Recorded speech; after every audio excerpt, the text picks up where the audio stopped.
Diarrhoea যে কোনো বয়সের মানুষের জন্যই অস্বস্তিকর, কিন্তু বয়স্কদের জন্য এটা হতে পারে জীবন মৃত্যুর একটা প্রশ্ন।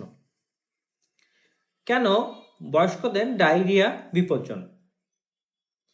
সাধারণত বয়স্করা একটু ইমিউনিটি দুর্বল থাকে, এবং এই ইমিউনিটি দুর্বল থাকার কারণে তাদের যে ডায়রিয়া হয় সে ডায়রিয়াটা একটু সিরিয়াস টাইপের ডায়রিয়া হয়।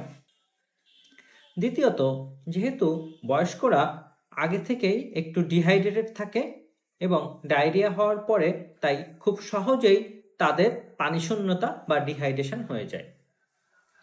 এছাড়াও বয়স্ক ব্যক্তিরা সাধারণত এর আগে থেকেই অনেক রোগে আক্রান্ত থাকেন, যেমন ডায়াবেটিস, কিডনির সমস্যা, প্রেশার, হার্টের সমস্যা।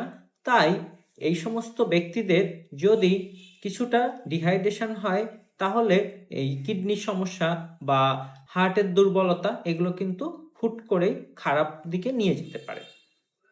এছাড়াও বয়স্ক ব্যক্তিরা সাধারণত পুষ্টিহীনতায় ভোগেন। তাই যদি কয়েকদিন ডায়রিয়া থাকে, তাহলে যে বদহজম হয় বা খাবারের নিউট্রিশনগুলো তাদের শরীরে পৌঁছাতে পারে না, এই কয়েকদিনেই তারা খুব বেশি দুর্বল হয়ে পড়েন।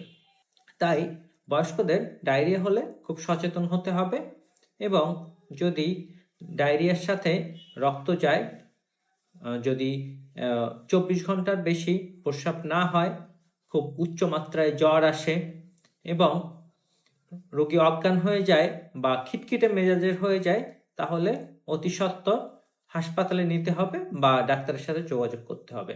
Thank you.